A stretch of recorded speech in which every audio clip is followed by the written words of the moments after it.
네. 우리 요한복음 3장 1절부터 10절까지 말씀. 요한복음 3장 1절에서 10절입니다.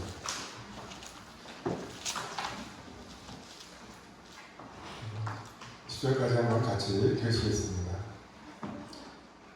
1절입니다. 시작. 그런데 바리새인 중에 니고데모라 하는 사람이 있으니 유대인의 지도자라. 그가 밤에 예수께 와서 이르되 라비여, 우리가 당신은 하나님께로부터 오신 선생인 줄 아나이다. 하나님이 함께 하시지 아니하시면 당신이 하시는 이 표적을 아무도 할 수 없음이니이다. 예수께서 대답하여 이르시되 진실로 진실로 내게 이르노니 사람이 거듭나지 아니하면 하나님의 나라를 볼 수 없느니라. 니고데모가 이르되 사람이 늙으면 어떻게 날 수 있사옵나이까? 두 번째 모태에 들어갔다가 날 수 있사옵나이까? 예수께서 대답하시되 진실로 진실로 내게 이르노니 사람이 물과 성령으로 나지 아니하면 하나님의 나라에 들어갈 수 없느니라. 육으로 난 것은 육이니 영으로 난 것은 영이니 내가 내게 거듭나야 하겠다 하는 말을 놀랍게 여기지 말라. 바람이 이리로 불매 내가 그 소리는 들어도 어디서 와서 어디로 가는지 알지 못하나니 성령으로 난 사람도 다 그러하니라. 니고데모가 대답하여 이르되 어찌 이러한 일이 있을 수 있나이까? 예수께서 그에게 대답하여 이르시되 너는 이스라엘의 선생으로서 이러한 것들을 알지 못하느냐. 예수님을 만난 사람들, 예수님을 만난다, 하나님을 만난다 라고 하는 것을 말을 하거나 이제 떠올리게 될 때 우리는 두 가지 좀 극단적인 생각을 합니다. 성경에도 나와 있는 것처럼 유대인은 표적을 구하고 헬라인은 지혜를 구해요. 그냥 하나님 만나는 거는 되게 신기한 무언가일 거야 라고 하는 생각, 기적적인 무언가일 거야, 이런 생각을 하는 극단적인 것과 또 하나, 하나님 만나는 게 이렇고 이런 거지, 하나님이 뭔가 내 머리에 안수를 하거나 이런 자기만의 뭔가 하나님을 만나는, 이게 하나님 만난 거 아닐까? 라고 하는 나름의 시나리오를 짜놓고 그 시나리오대로 하나님이 역사해 주시거나 이렇게 하기를 바라는, 그래서 하나님을 내가 만난 거야? 만난 적이 있는 거야? 이런 것들에 대해서 헷갈려하고, 아니 이 정도면은 만난 적이 있는 거라고도 할 수 있지 하면서 자기를 정당화하고, 다른 사람 앞에서는 그럴듯하게 이야기를 하지만 자기 홀로 있을 때 정말 내가 하나님을 만난 적이 있는가? 이건 마치 구약에 자기가 죄를 지었어요. 하나님과 지금 서먹해요. 그래서 드리는 제물이 화목제죠. 화목제물, 양이나 이런 걸 가지고 와서 하나님께 번제를 드려요. 뭔가 연기가 올라가고, 여러분 양 한 마리를 만약에 여기다 데려다줘서 양을 잡는다. 그 가죽을 벗기고 그 내장을 꺼내서 그 내장에 붙어있는 지방은 또 따로 태우고, 이 절차가 굉장히 오래 걸리거든요. 복잡하고. 근데 정말 그렇게 해가지고서 막 피가 범벅이 되고 그 재물이 올려지고 연기가 막 올라가고, 그동안에는 뭔가 내가 하나님을 만난 것 같고 하나님과 화목한 것 같다가 혼자 집으로 올 때, 그 집에 와서 다시 하나님한테 하나님이라고 부를 때, 단체로는 뭔가 하나님하고 관계를 맺은 것 같고 뭔가 무리 중에서 하나로 뭔가 하나님을 경험한 것 같다가도 정말 혼자 있을 때에는 하나님이 나의 정말 아버지이신가? 내가 하나님을 아버지라고 부를 수 있는가? 어색하고, 하나님이 그것에 대해서 뭐라고 말씀하실지, 이런 확신이 없는, 그래서 이게 이제 쳇바퀴를 돌죠. 뭔가 더 강렬한 제사, 강렬한 경험을 추구하게 되고, 그게 강렬하면 강렬할수록 다음번에는 더한 자극을 주어야, 그래 이게 하나님 만난 거지 라고 착각하게 돼요. 여기 이제 니고데모라는 사람이 있죠. 여러분 요한복음은 잘 아시는 대로 마태, 마가, 누가복음하고 요한복음은 한 3, 40년 정도 차이가 납니다. 다시 말해서 요한은 마태, 마가, 누가복음을 다 읽고 예수님이 어떤 분이신지를 각자의 생각에 따라서 영감을 받아서 쓴 마태, 마가, 누가복음을 보고서 왜 이런 것들은 빠졌을까? 라고 하면서 채워놓은 복음서가 요한복음이에요. 근데 요한복음에 보면은 예수님께서 계속 사람들을 만나시는 장면이 나오죠. 가나의 혼인잔치에서, 그리고 니고데모들, 그리고 4장에는 사마리아 여인을, 5장에 38년 된 병자를, 6장에서 오병이의 기적, 그리고 7장 명절 곧 끝날, 곧 큰 날에 목마른 사람은 다 내게로 오라고 부르시는, 저는 이런 이 방주 있죠? 방주를 만들 때 그 고페르나무로 방주를 만들잖아요. 그리고는 그 사이사이를 역청으로 메꿉니다. 그래서 저는 마태, 마가, 누가복음은 뭔가 그런 뼈대와 같은 역할을 한다면 이 요한복음은 뭔가 예수님이 정말 그 미세한 곳에 그 끝에 와서 사람들을 어떻게 만나시는지, 이 종교인이었던 니고데모를 만나는 장면과 정말 사마리아 여인을 만나는 장면이 다르죠. 8장에서 가는 중에 잡힌 여인을 대하시는 주님의 모습이 또 다릅니다. 11장에 정말 니고데모 나사로가 죽게 되었는데 정말 그 나사로가 죽을 때까지 기다리셨다가 가요. 그러면서도 살리러 가신 거죠. 그죠? 나사로가 죽었다는 것도 알고 살리러 가셨는데 마리아가 우니까 같이 우셔요.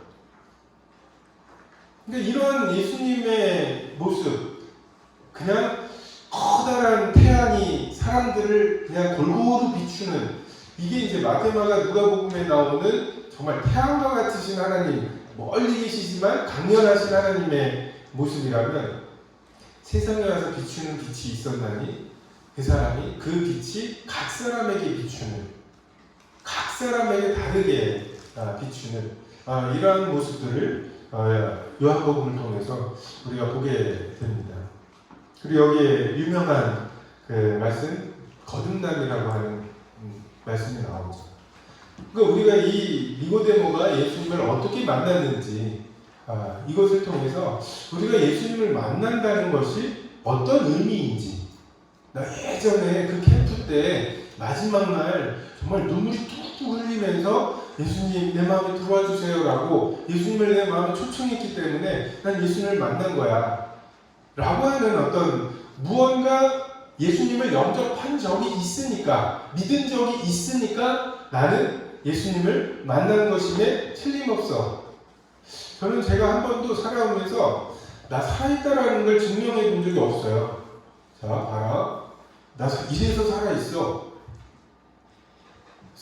제가 살아있다라고 하는 증거는 지금 현재 내가 살아있는지에 대해서 말하고 있는 이거 자체가 내가 살아있는 거죠. 과거에 내가 태어났던 적이 있단 말이야 라고 출생증명서를 가지고 내가 살아있다라는 걸 증명하는 것이 아니라, 근데 많은 경우에 내가 살아있다, 내가 예수님을 만난 적이 있다, 내가 예수님 구원을 받았다, 이런 말들을 할 때 그냥 그 옛날에 믿은 적이 있다고 하는 그 경험, 또는 뭐 이제 그거를 거의 그 티켓처럼 생각을 하고 살아가는 모습을 보게 됩니다. 그래서 우리가 니고데모의 위치에서 이 말씀을 좀 다시 한번 살펴보고, 정말 내가 주님을 만난 적이 있느냐 라고 하는 것을 좀 살펴볼 필요가 있습니다. 니고데모는 대단한 사람이죠. 바리새인이었고 유대인의 지도자라고, 지금으로 따지면 국회의원 정도 되는 사람입니다. 그리고 이스라엘의 선생이라고 10절에 나오죠. 랍비예요. 지금도 미국, 이스라엘에 가면 히브리 대학이라는 게 있대요.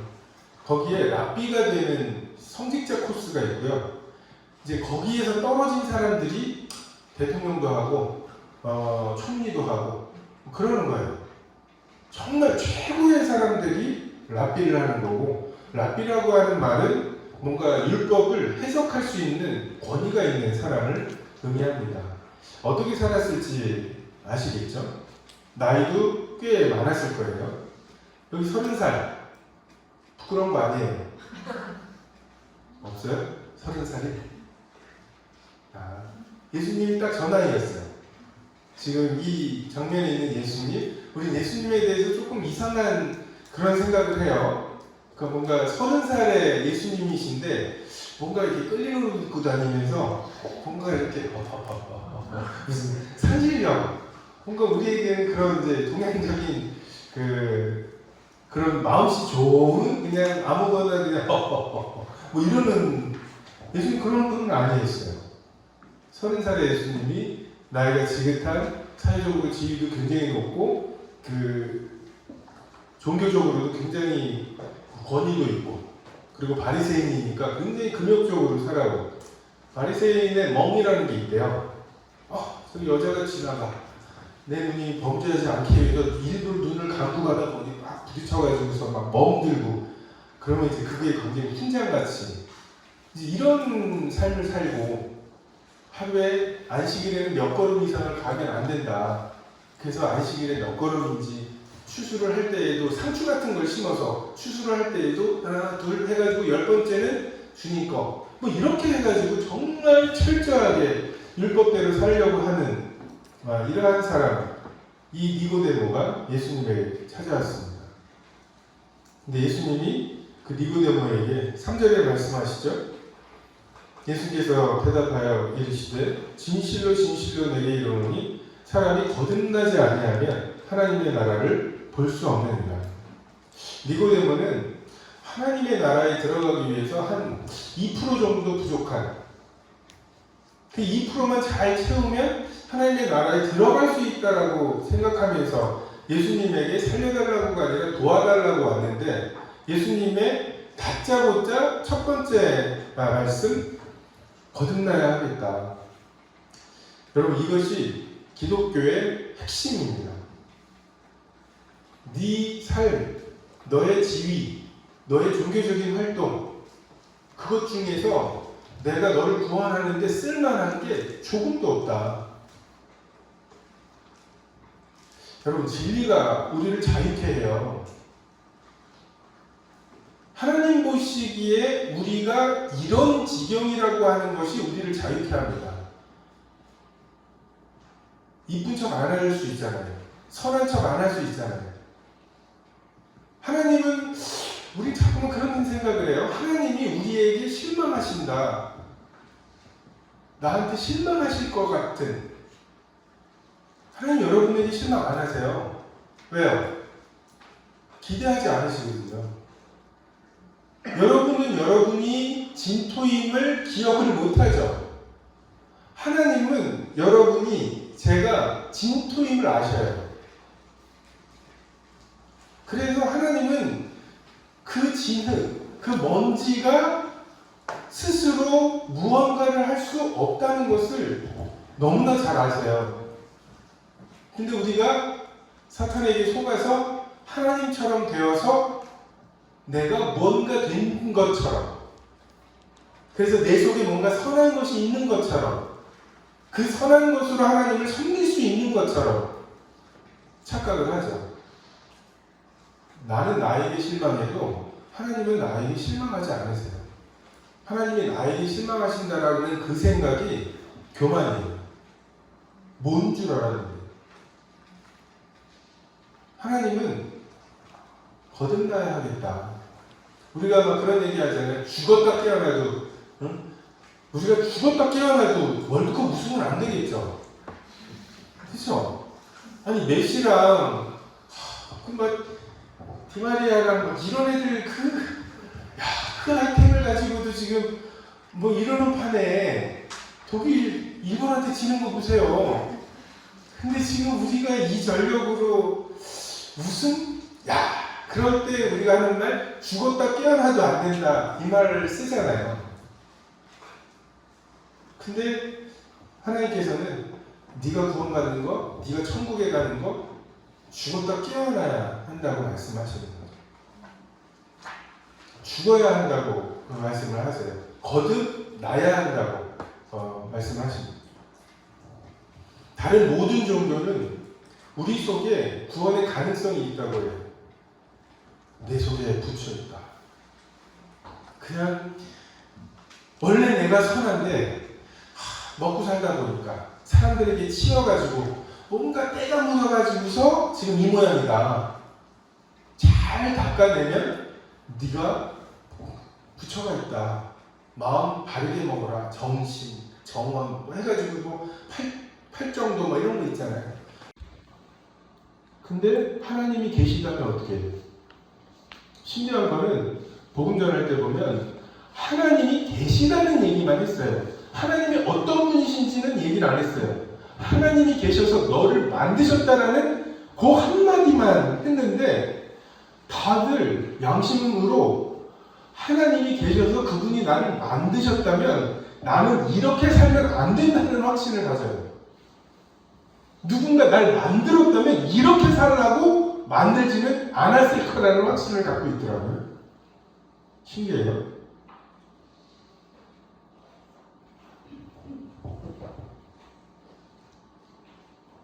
요 3일 동안 전 여러분이 여기 나가면서 딱 한마디 구원받고 싶다.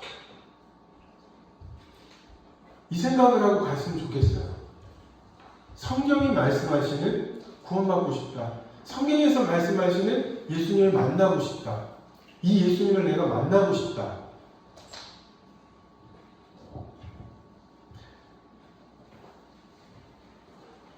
사절에 보면 니고데모가 이르되 사람이 늙으면 어떻게 날 수 있사옵나이까? 두 번째 모태에 들어갔다가 날 수 있사옵나이까? 여러분 이게 우리들의 아이디어예요. 이게 우리들의 한계예요. 여러분 엄마 뱃속에 있는 아기들한테 여러분의 지금 오늘의 하루 이걸 어떻게 설명하시겠습니까? 엄마 뱃속에만 있었던 아기들에게 아침에 일어났어. 그러니까 좀 답답하더라고. 답답한 게 뭐예요? 숨이 잘 안 쉬시더라고. 숨 쉬는 게 뭐예요? 뭐 이러는 아이한테, 이 뱃속에 있는 아이한테 오늘 하루 너무너무 평범하고 아무 일도 없었던 이 하루를 어떻게 설명을 하시겠어요? 걷는 것을, 숨 쉬는 것을, 음식을 먹는 것을. 하나님과 우리 사이에 이런 간격이 있어요. 이것을 하나님의 거룩하심이라고 해요. 해리포터랑 해리포터 작가랑 간격이 있죠. 그죠? 해리포터 작가는 어때요? 해리포터 1편부터 그 10몇 살이죠? 그 귀여웠던 정말 동그란 안경 쓰고 그랬던 해리포터부터 자기 자식을 그 호그와트로 보내는 그 해리포터까지를 다 생각을 하고서 글을 쓰기 시작하는 이게 작가예요. 그리고 그 한 장면에 아스카반의 죄수 거기에서 어떤 한 장면 거기서 고민하고 어떤 선택을 해야 될지 그리고 기어이 이런 선택을 위험한 선택을 이렇게 하는 어떻게 될지도 모르는 이런 전전긍긍하는 해리포터가 있고요. 하나님과 우리는 기본적으로 완벽하게 분리되어 있습니다. 하나님의 생각과 우리의 생각, 하나님의 세계와 우리의 생각은 정말 그 당시 최고의 종교인이라고 이스라엘의 선생이라고 말하는 니고데모가 거듭나야 하겠다는 말에 대해서 하면서 이야기한 게 엄마 뱃속에 다시 들어갔다가 나와야 하겠습니까? 여러분 과거로 돌아갈 수 있다면 언제로 돌아가고 싶으세요? 가서 뭐 하시게요? 비트코인? 옛날에 그 뉴스에 나왔던 거 아세요? 비트코인 12개로 피자 한 판을 살 수 있다고 그게 신문에 났어요. 비트코인은 가상화폐잖아요. 그냥 뭐 게임에서 나오는 그런 돈인 줄 알았는데 그 돈이 실제로 피자랑 바꿀 수 있다. 무려 12개를 주고 제일 올랐을 때 7천만 원까지 올랐었잖아요. 계산해보세요. 7, 24, 7, 27, 8,400만 원. 아이가 8억 4천이네요. 8억 4천만 원을 주고 피자 한 판을 샀다고. 근데 그때에는 과거로 돌아가서 여러분의 삶을 다시 산다면 어떻게 사시겠어요? 10대부터 70대까지 후회되는 거 물어봤어요. 1위가 뭔지 아세요? 공부 좀 할 거예요. 10대부터 60대까지가 다 1위가 공부 좀 할 거예요. 70대에 가서야 술 좀 덜 먹을 거. 여러분이 왜 공부에 대해서 그런 아쉬움을 갖고 있는지 아세요? 공부가 얼마나 어려웠는지를 지금 잊어버려서 그래요. 여러분 그때로 돌아가면 다시 공부 열심히 할 것 같죠? 수학까지 공부 못할 기분가 있어 하고서 보세요. 그러면 여러분이 안 한 게 아니라 하려고 했어도 안 되는. 그래서 대학교 때 CBF나 뭐 이런 활동하느라고 공부를 조금 등한시한 후회가 있어요. 그래가지고 조금 아쉬웠고, 제가 장학금 전액 면제라고 얘기했나요? 8학기 동안 장학금 전액 면제였어요. 장학금을 면제받았다고. 등록금 면제가 아니라 장학금을 전액 면제. 제가 우리나라 물리학계에 굉장히 요만한 8학기 동안 장학금 한 푼 안 받고 공부해야 되는 애들한테 몰아준 이런 기여가 있어요. 근데 그때 좀 공부 좀 할 걸 하는 아쉬움이 있었는데, 저기 영등포에 타임스퀘어라고 어마어마한 쇼핑몰이 생겼다고 부모님이랑 애들이랑 다 데리고 거기 가서 푸드코트를 딱 갔더니 데코레이션을 이 원서 있죠. 원서를 진짜 꽂아놨어요. 근데 거기에 퀀텀 미케닉스, 양자역학, 제가 공부했던 거, 그게 꽂혀 있길래, 제가 공부했던 그 책이 꽂혀 있길래 그걸 빼가지고서 아빠가 이런 걸로 공부해서 니네 벌어 이기고 있는 거다 하면서 그 아빠의 아우라를 좀 해보려고 그걸 빼가지고서 3페이지를 넘겼는데, 제가 그날 이후로 대학교 때 공부 안 한 것에 대한 미련이 없어졌어요. 얼마나 감사하든지. 해도 안 될 거였어요.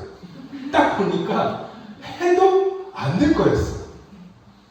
근데 정말 좀 피할 길을 주셔가지고 해도 안 될 것에 집중하지 않고 하면 될 것에 집중하게 하시는. 우리가 두 번째 삶을 산다면, 정말 이렇게 해서 70까지 살다가 그리고 나서 두 번째 인생 2회차라는 걸 하잖아요. 인생 2회차를 한다. 그러면 그 2회차의 10대는 좀 다르겠죠. 그죠? 2회차의 20대는 또 다를 거고요. 굉장히 큰 변화가 있을 수도 있죠.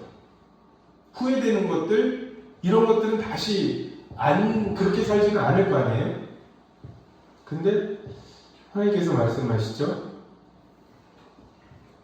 육으로 난 것은 육이라고. 굉장한 변화가 일어날 거예요. 여러분이 상상하는 예수님 만나는 거, 그러면 이렇게 되겠지라고 하는 것들이 우리의 상상, 아까 말씀드렸죠? 유대인은 표적을 구해요. 신기한 걸 구해요. 뭔가 이렇게 방언이라도 좀 해야 그래도 주님 만난, 하나님 만난, 그렇지, 사람들하고 말하는 이런 거 말고 이렇게 생각을 해요. 근데 또 반대로는 이런 게 하나님 만나는 걸 텐데 라고 하는 자기의 시나리오에 하나님을 맞추려고 하죠. 근데 우리의 생각, 이것은 니고데모의 생각. 내가 엄마 뱃속에 다시 들어갔다가 나와야 하겠습니까? 이 수준을 넘어설 수가 없어요. 엄마 뱃속에 있는 아기들은 이 엄지손가락 어디다 쓰는 걸까? 입으로 빨아요. 그러면 딱 맞아. 사이즈가 딱 맞아. 이건 이 정도야 하고서 막 쪽쪽쪽쪽 빨고, 너 되게 잘 빤다 하고서 그것에 대해서 너 미인이야. 지금 우리가 서로 그러고 있는 거예요. 죽음 너머에 우리가 지금 하고 있는 활동들, 칭기스칸이 과거 2000년 동안 최고의 위인으로 치거든요. 근데 칭기스칸이 그 넓은 제국을 만든 것이 그의 죽음 너머의 세계에서 어떤 의미가 있는지 모르잖아요. 마치 엄마 뱃속에 있는 아기들이 손 빠는 거 가지고 1등, 2등, 3등을 정하고 대단하다고 말하고, 근데 태어났어요. 봐요. 연습해 왔어요? 하고서 애가 손을 빨아봐야 그게 무슨 의미가 있겠냐. 우리가 자꾸만 우리 속에서 무언가를 찾아내려고 해요. 내가 내 속에서 무언가 해답이 있다고 생각을 해요. 근데 사람은 질문할 정도로 똑똑하지만 해답을 얻을 정도로 똑똑하진 않아요. 사람은 하나님과 동물 사이에 완전히 끼어 있어요. 동물은 질문도 없어요. 그래도 돼지가 살찌는 거예요. 만약에 돼지가 요만큼 살면 하나씩 없어져. 어디로 가는 걸까?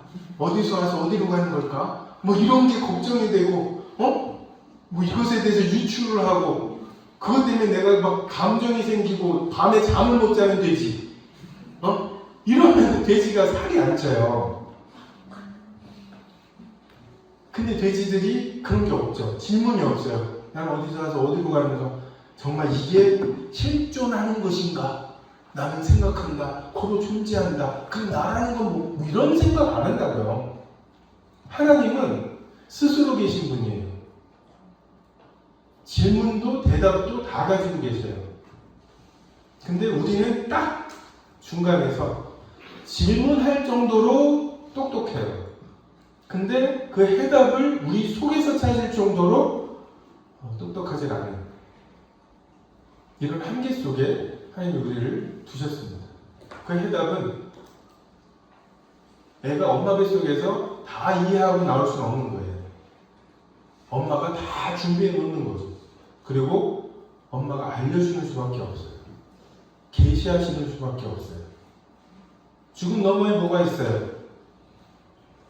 학교에서 애들한테 막 복음 전하고 막 죽으면 끝이라고 막 하면서 이제 막 애들한테 시기 걸고, 그럼 애들이 처음에는 선생님이니까 말도 못하다가 이제 3학년쯤 되면 이제 같이 늙어가는 처지니까 이제 막 근데 뭐 죽으면 끝이 아니라는 것도 증명할 수 없잖아요. 뭐 이러면서 이제 그러면 이제 망치 들고 일로 와보라고 하고 이제 가만히 있으라고.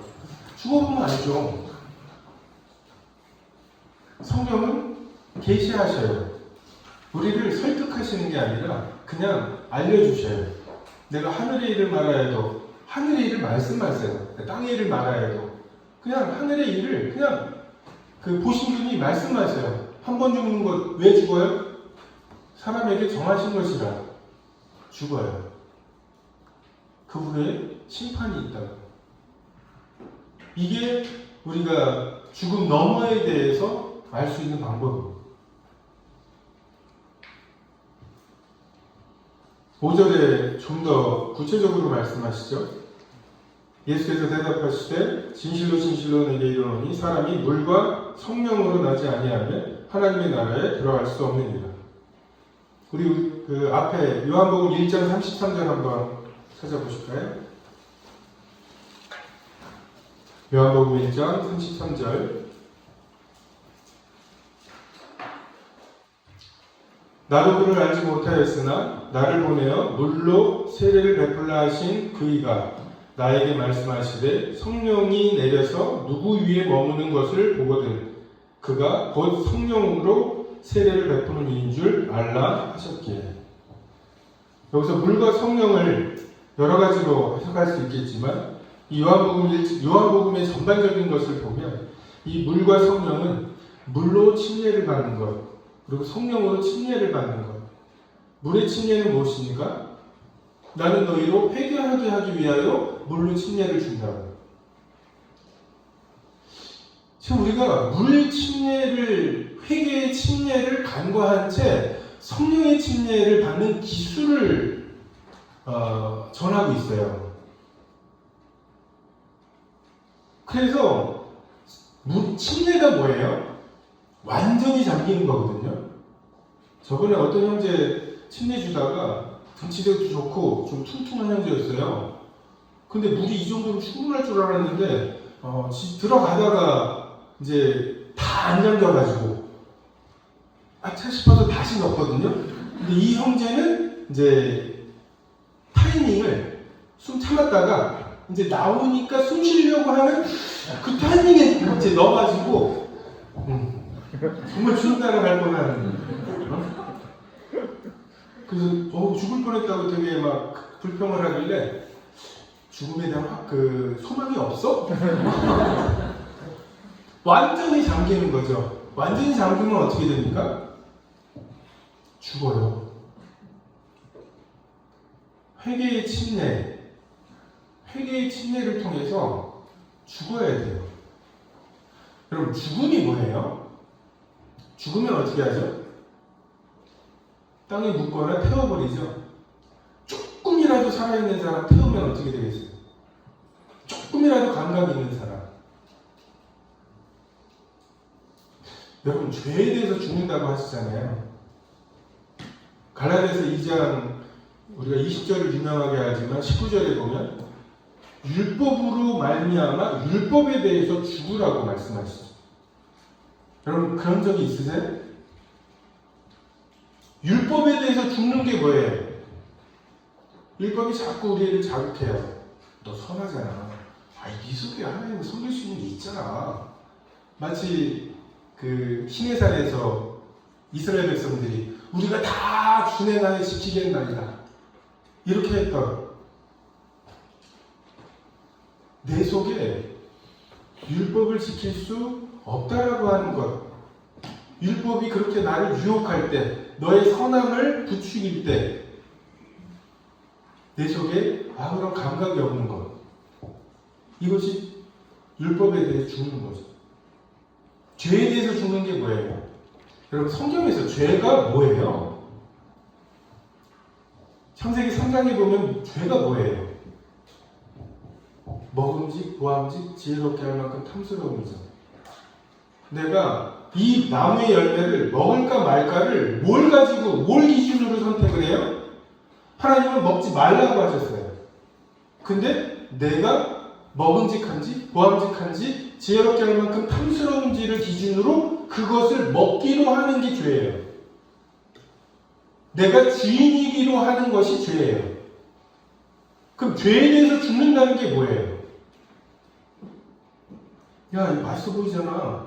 야, 이것만 하면 너 하나님처럼 될 것 같잖아. 이 쾌락을 네가 포기하려고 사탄이 계속 그런 자극을 나한테 할 때, 내가 주인 되어서 살아온 삶의 한계를 느끼고 제발 내가 주인 되어서 사는 삶을 안 살기를 바라는 마음, 그게 죄에 대해서 죽는 거죠. 여러분, 죄에 대해서 죽으셨습니까?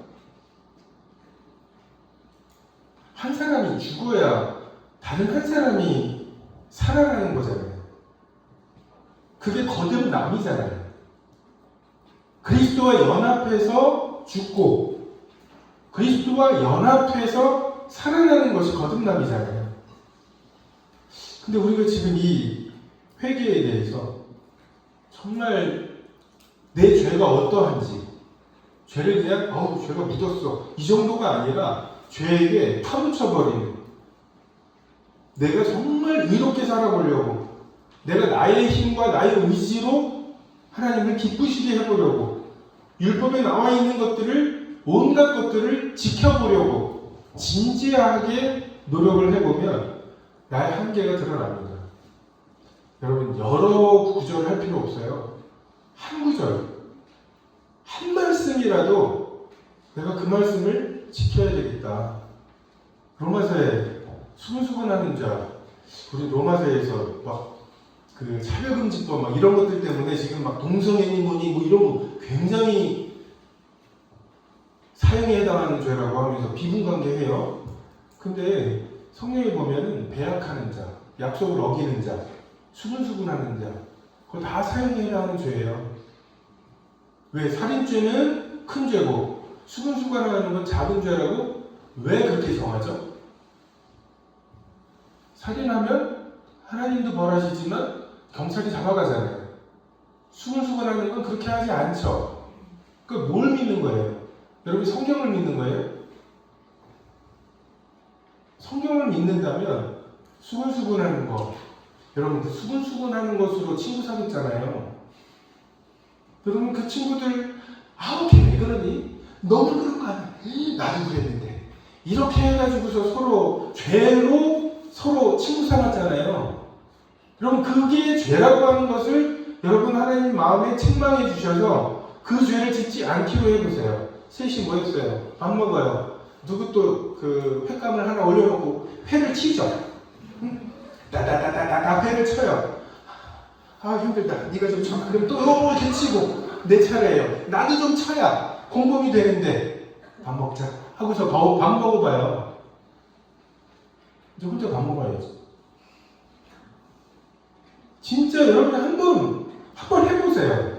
하나님을 섬기는 게 이제는 목숨 걸지 않아도 된다고요? 자기 십자가 안 져도 된다고요? 제가 어떤 학생이 막 그냥 놔두면은 서울대 갈 만한 학생인데, 야 너에게 지혜를 주신 것은 다른 사람을 돕게 하시는 거야 해서 얘가 그 말 듣고 얘가 다른 사람을 도왔어요. 그러느라고 연대밖에 못 갔다고 그랬나요? 저는 그 엄마한테 제가 핍박받을 거예요. 아니 얘한테 그렇게 말씀하셔서 뭐 이렇게 말할 거예요. 말씀대로 사는 거 여전히 핍박이 있습니다. 목숨을 걸어야 돼요.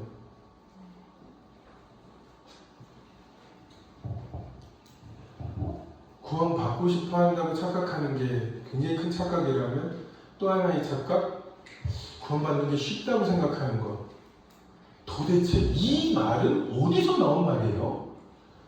성경에 어떤 말씀을 근거로 구원받는 게 쉽다고 얘기하세요? 성경은 나팔과 바늘길에 들어가는 거 얘기하시잖아요. 성경은 어렵다고 말씀하시는 게 아니라 불가능하다고 말씀하시거든요. 근데 어느덧 우리가 성경에도 없는 말을 해요. 쉬운 거라고. 왜요? 이 복음 팔아야 되거든. 빨리 사인하게 해야 되거든. 사인 일단 해놓고 그 다음에 또 고혈압 있으면 이거 보장은 안 되고, 그리고 이제 뭐 갱신시에 보험료가 오를 수 있어. 왜 그걸 이제 얘기해요?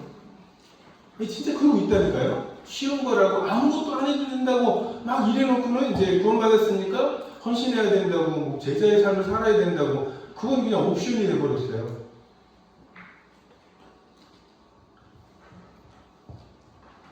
그리고 구원받기 위해서 해야 할 일이 없다고. 요 세 가지 오해들. 구원받기 위해서 해야 할 일이 없나요? 성경은 뭐라고 얘기하세요?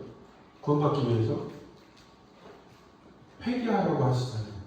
예수님, 때가 차고 하나님의 나라가 가까이 했으니 회개하라고. 침례 요한도 회개하라고 얘기하죠. 사도들도 너희가 회개하고 돌이켜 죄 없이 함을 받으라고.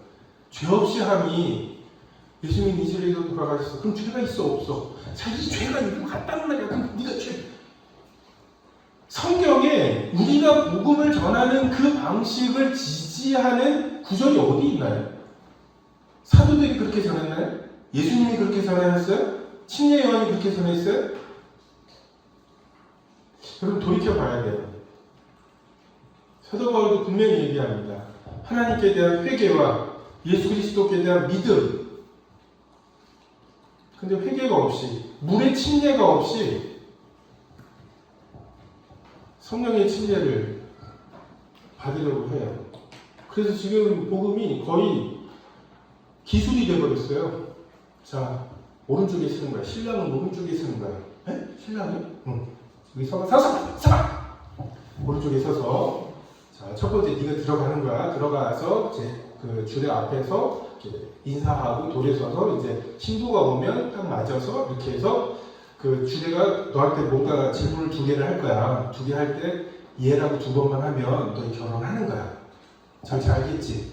했어? 진심으로 했어? 그러면 너 결혼한 거야. 네. 누구랑 결혼한 거예요, 제가?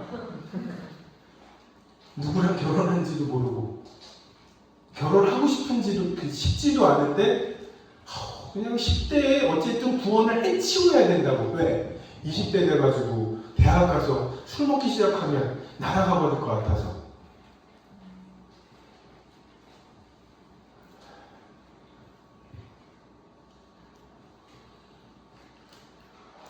물의 침례, 회개의 침례가 충분하게 할 때 정말 이제 죽을 것 같아요. 허부죠. 아직 살아있는 거예요. 예수님한테 저 좀 도와주세요. 이거 아직 살아있는 거예요. 살려달라고 해야지. 살려달라는 탄식이 나와야 그게 회개의 침례가 충분한 거예요. 죽은 지 나흘이 돼서 냄새가 나야 그게 충분한 거예요. 그러고 나면 성령의 침례가 있습니다. 아버지가 달려 나오시죠. 쫓아내실 것 같은 아버지, 내가 아버지한테 한 말이 있고 한 짓이 있고 이 모양으로 이러고 있는 아들에게 아버지가 달려 나와요. 두려워서 내가 하늘과 아버지께 죄를 얻었사오니 내가 하나님의 아버지의 아들이라 이끌음 맡기는 막 그 대사를 외워가지고 어떻게 해서든지 아버지가 뭔가 이렇게 품꾼의 하나 정도라도 이런 소원을 가지고서 아버지께 가던 탕자가 아버지가 달려나와서 아들을 끌어 안으시는데 이것은 쫓아내려고 하시는 게 아니라 내가 너를 다시는 놓치지 않겠다고 하는, 이게 아버지의 진짜 마음이라는 것을 확인하고 정말 나는 요만큼 품꾼의 하나로 써주셔서 배고픔만 면하면 되겠다고 하는 요만큼의 은혜를 구하고 갔는데 그분이 그분의 성령으로, 은혜로, 사랑으로 그냥 우리를 덮으시는 거죠. 묻으시는 거죠.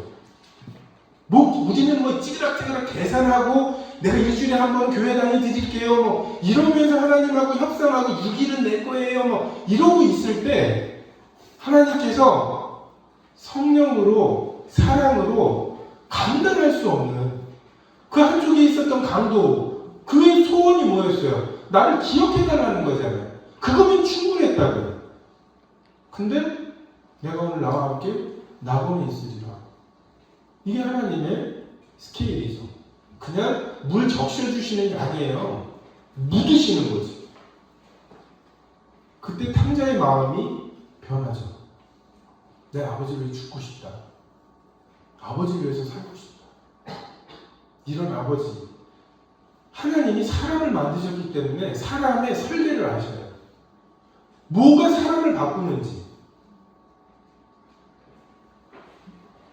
하나님의 이 사랑, 성령의 침례 외에는 우리 마음을 변화시킬 수 있는 거 없어요. 돈으로 그런 척하게 만들 수 있죠.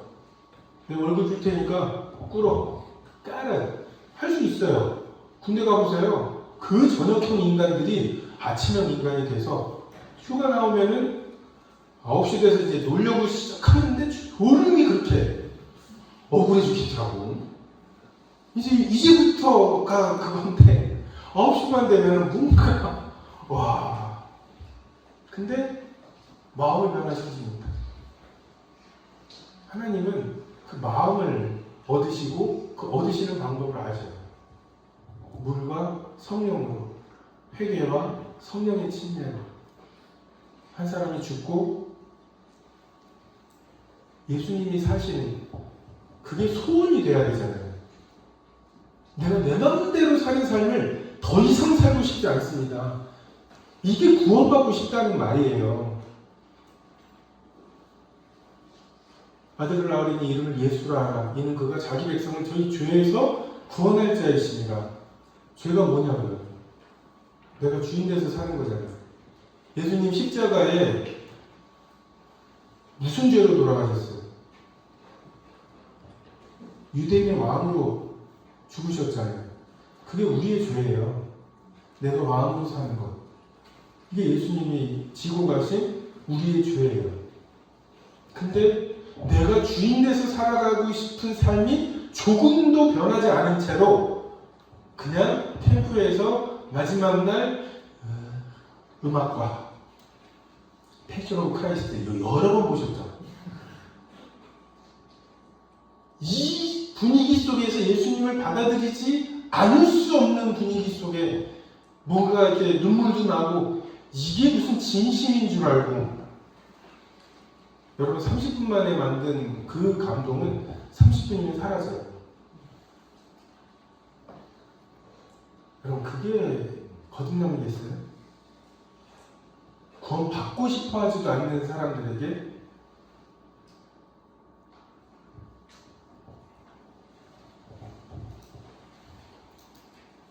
완전히 패러다임이 바뀌는 거죠.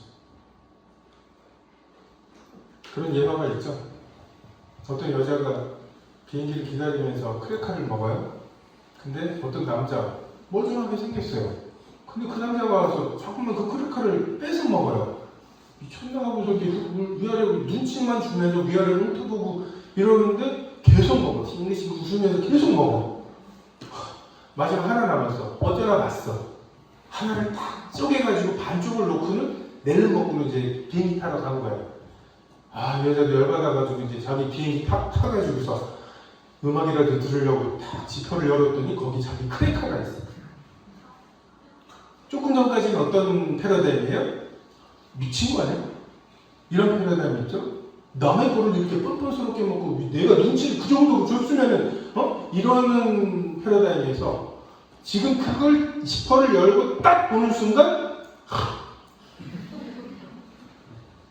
어떤 여자가 자기 크래커를 낼름낼름 먹으면서 위아래로 훑어보고 눈치를 주고 그런데 이 남자가 싱글싱글 웃으면서 맨 마지막 걸 반으로 쪼개서 딱 놓고 간 How sweet! 그죠? 여러분의 하나님에 대한 태도가 변한 적이 있습니까? 이게 그냥 이론이에요? 교리예요?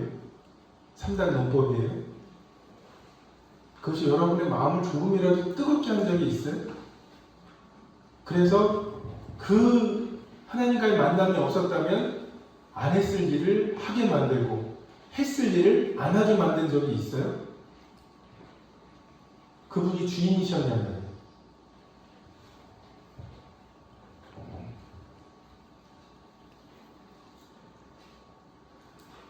우리 14절의 말씀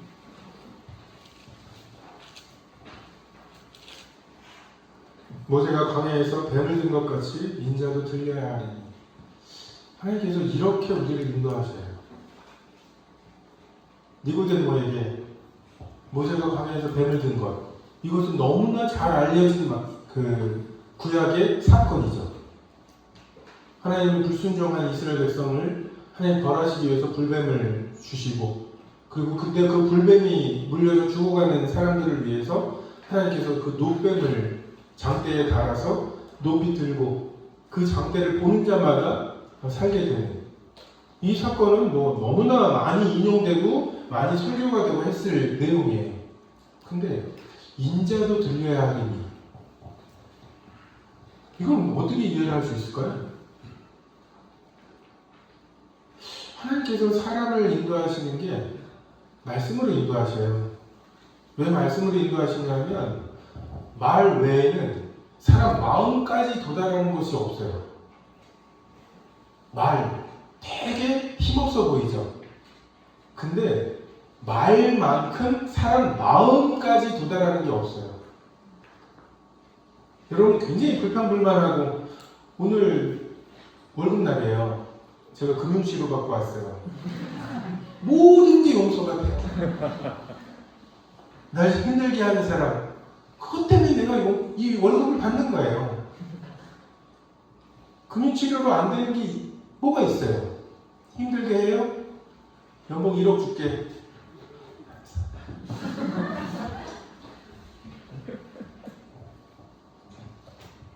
마음을 변화시키지 못해. 돈이, 두려움이, 경쟁심이 우리를 움직이게 하죠. 근데 우리 마음을 변화시키지 못해. 원래 사람에게 주신 연료는 믿음, 소망, 사랑이에요. 이게 졸려온 우리를 깨게 만들고 피곤한 우리를 다시 일어나게 하고 안 했을 일을 하게 하고 할 일들을 그게 없다면 했을 일을 피하게 하는, 이게 하나님의 인간에게 주신 동기예요. 그리고 이 믿음, 소망, 사랑, 이 동기들은 청정이에요. 에너지는 엄청나거든요. 여러분 누군가 사랑해보세요. 이번에 MT 갈 거야? 아, 나 피곤하고 내일 교수님한테 모두 해야 되고 누구도 온다는데 그래? 완전히 뭔가 패러다임이 걔가 온다고? 이 한계에 모든 게 다 바뀌는 게 사랑이잖아요. 그걸 왜 6번이나 늙었을까? 5번도 아니고 7번도 아니고 6번을 눌렀어 막 이러면서 그 의미를 부여하고 나름대로 소설을 쓰고 그래도 결혼한 커플들이 얼마나 많은데요. 응? 근데 경쟁심과 두려움, 지금 공부하고 있어. 너 지금 이런 경쟁심, 이거 해가지고 너 의사 돼가지고 네가 다 먹어. 응? 이런 이기심을 가지고 우리를 움직일 때 그건 온갖 찌꺼기를 남기죠. 굉장히 효율적이지만 온갖 더러운 공해물질들을 남기죠. 하나님께서 말씀을 주셔요. 이해되는 말씀과 이해가 안 되는 말씀을. 근데 그 말씀이 우리 마음에 막 내려가지도 않고 소화되지도 않고 토해지지도 않는 꽉 막힌 말씀이. 아벨에게 하나님께서 창세기 3장을 통해서 엄마 아빠가 어떻게 낙원에서 쫓겨났는지 얘기 들었을 거 아니에요. 그걸 들으면서 어때야 돼요? 나라면 안 그랬을 텐데. 엄마 아빠 때문에 우리가 지금 다시 한번 기회를 주시면 안 그럴 텐데. 막 이런 것들이 생각이 날 때 아벨의 마음에 하나님께서 말씀을 주셨어요. 여호와 하나님이 아담과 하와에게 가죽옷을 지어 입히시더라. 하나님께 나아가려면 가죽옷이 필요하구나. 양의 죽음이 필요하구나. 가인의 후손들 성을 쌓고요. 뭔가 육축 치는 자, 퉁소 부는 자, 막 각양 동철로 날카로운 무기 만드는 사람, 기계 만드는 사람, 뭐 진짜 기라성 같은 이름만 들으면 스티브 잡스, 마이크로소프트 뭐 해가지고 이름할 만한 막 위대한 사람들이 막 일어나고 있는데 에노스가 뭐 했어요? 여호와 이름을 불렀더라. 하나님 그 말씀을 주시는 거예요. 너 뭐하냐? 여호와의 이름을 부르고 있어요. 아니 쟤네들 지금 저렇게 해가지고 지금 스마트폰으로 전 세계를 바꾸고 있는데 또 도대체 뭐 하는 거야? 여호와 이름을 부르고 있다니까요. 동산에서 하나님이 거니실 때 그 소리를 듣고 아담과 하와가 숨어서 내가 벗었으므로 두려워하여 숨었나이다. 이 이야기를 읽으면서 에녹은 하나님 되게 서운하셨겠다. 하나님이 왔는데 그 소리를 듣고 숨는 아이들, 숨는 피조물들, 두려워하는 피조물들, 하나님과 눈도 못 마주치는 피조물들, 얼마나 하나님이 그때 서운하시고 그랬을까. 이게 그 마음에 얹혔고 그가 하나님과 동행했죠. 그 영웅들이 일어나서 그 업적들을 이루고 있을 때 에녹은 하나님과 그렇게 동행했어요. 그렇게 지금 구원이라고 하는 것은 하나님께서 여러분에게 배정하신 말씀이 여러분의 삶에서 응하는 거예요. 그게 믿음으로 에녹은, 믿음으로 아벨은, 믿음으로 노아는.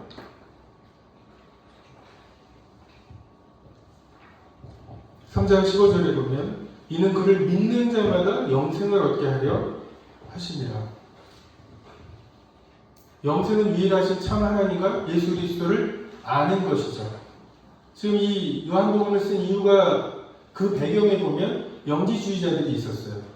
난 깨달았다. 나 알았어. 하나님 이런 분이구나. 라고 하는데 형제를 미워하고 빛 가운데 빛 대신 하나님을 안다고 하면서 빛 가운데 거하지 아니하고 하나님은 사랑이신데 서로 사랑하지 않아요. 말과 혈험을 사랑하고 행함과 진실함이 없어요.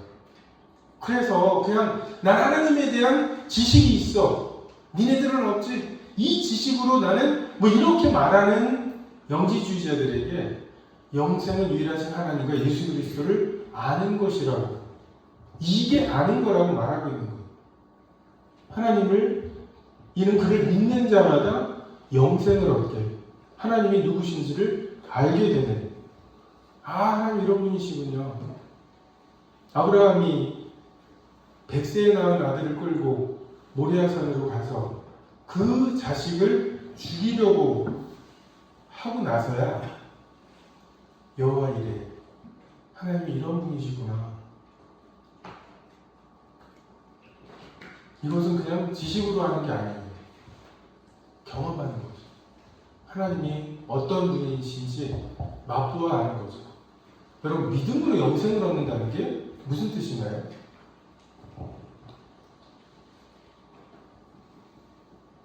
너무 허황돼요. 자, 아들이 있어요. 이게 영생이에요. 자, 아들이 있는 자에게는 영생이 있고, 그 아들을 자 믿었어? 자, 봐봐. 이게 아들이고 이게 영생이야. 자, 아들을 받으니까 어때요? 아들 속에 영생이 있지. 그럼 넌 영생이 있는 거야, 없는 거야?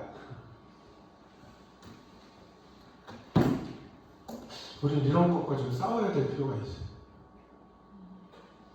믿음으로 영생을 얻는다. 아브라함이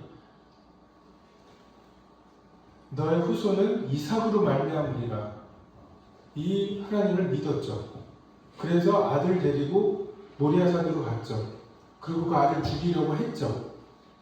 왜요? 믿음으로. 그래서 어떻게 해요? 여호와의 산에서 예비하시는구나. 여호와 이레를 알았잖아요. 영생은 유일하신 참 하나님과 예수 그리스도를 아는 건데, 아브라함이 어떻게 알았어요? 캠프 때 믿은 적이 있어서 알았나요?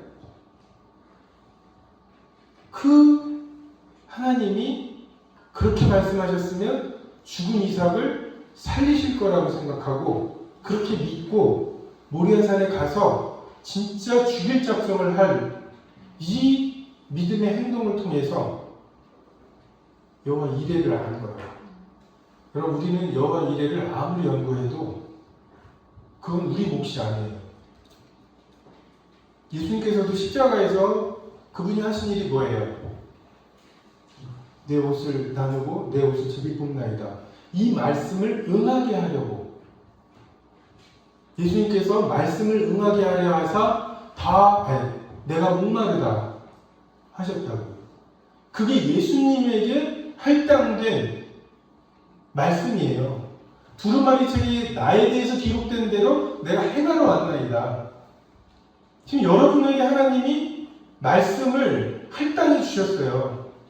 여러분, 괜히 초대교회에 십자가에 못 박혀 죽은 사람들 나도 그 당시라면 믿으시지 마세요. 그건 여러분에게 할당된 그게 아니에요. 21세기에 살고 있는 여러분에게 하나님이 할당하신 말씀이 있어요. 그 여러분의 삶은 그 말씀을 응하게 하는 것이 삶이고, 그 말씀 그대로 응하게 해야 돼요. 그러려면 어떻게 해야 돼요?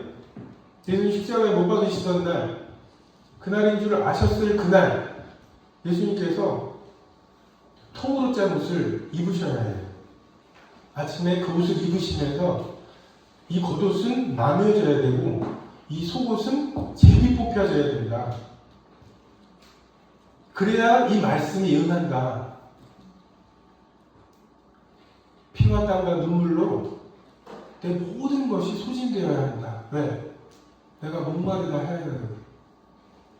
시편 22편에 나의 하나님 어찌하여 나를 버리시나이까, 이 고백을 십자가에서 하셔야 돼요. 그게 유일하신 하나님과 예수 그리스도를 아는 거예요. 그러려면 하나님에 대한 여러분의 이 패러다임이, 마음이 바뀌어야죠. 마음을 고치는 게 아니라 마음이 바뀌어야 돼요. 어찌하든지 아버지 집으로부터 멀리 떠나가려고 했던 이 마음이 변해서 어찌하든지 아버지 집에 받아들여지기를 바라는 이 마음이 전개되지 않은 채 마치 우리가 복음 전하는 방식은 그 탕자가 돌아오지 않아도 굳이 돌아오지 않아도 되고 거기에서 말씀 받아서 뭔가 하면 되는 것처럼 여러분 단어 하나하나 구원받는 게 뭔지 예수님 만나는 게 뭔지 회개가 뭔지 물침례가 뭐고 성령의 침례가 무엇인지 니고데모는 언제 예수님을 거듭났을까요? 요한복음 19장에 보면 니고데모가 예수님이 십자가에 달리시고 돌아가셨을 때 예수님의 몸의 발을 예수님의 장례에 쓸 그런 모략과 향품을 가지고 오죠. 3년 동안 그의 마음을 사로잡았던 말씀. 모세가 광야에서 뱀을 든 것 같이 인자도 들려야 하니 뭐야 이게 인자도 들려야 하니 아무도 이해 못했잖아요. 제자들도 그렇게 말씀하셨는데도 이해 못했잖아요. 근데 인자가 들리셨을 때 모세가 광야에서 뱀을 든 것 같이 인자도 들려야 하는구나. 이것이 그의 마음에 깨달아지고 예수님을 안다고 하는 것이 가장 위험했던 그때 정신 알아야 예수님을 위해 모략과 향품을 가지고 유대인은 표적을 구하고 헬라인은 지혜를 구하라. 우리는 십자가에 못 박히신 예수 그리스도를 전하니 유대인에게는 거리끼는 것이요 헬라인에게는 미련한 것이로되 구원을 얻는 우리에게는 하나님의 능력이라고. 여러분 이 십자가에 달리신 예수님 이것이 여러분에게 기쁜 소식이 되나요? 나를 위해서 달리신 십자가일 뿐만 아니라 나에게 그 길로 따라오라고 하시는 십자가. 너도 너에게 할 가운데 너의 말씀을 응하게 하기 위해서 예수님이 그 십자가를 통해서 내 옷을 나누고 내 옷을 제일 뿐나이다. 이 말씀이 응해야 되고 내 뼈가 하나도 얼그러지지 않았다고 하나님께서 그 뼈를 상하지 않게 하신다고 하셨죠. 그럼 그 시편이 어느 시편인지 아십니까? 다윗이 사울을 피해서 블레셋에 갔다가 얘도 나를 죽일 것 같아서 미친 척하고 침을 막 수염에 질질 흘리면서 그러면서 겨우 피해서 나온 다음에 지은 시예요. 다윗이 정말 감추고 싶은 그 하루였어요. 후회되는 하루? 이건 흑역사야. 근데 그날 다윗이 지었던 그 시편이 예수님에게서 응해졌어요. 그렇게 되길 원하세요? 여러분의 삶에 그렇게 말씀이 응하기를 바라십니까? 여러분 진짜 그렇게 생각이 되신다면 진지하게 기도하세요.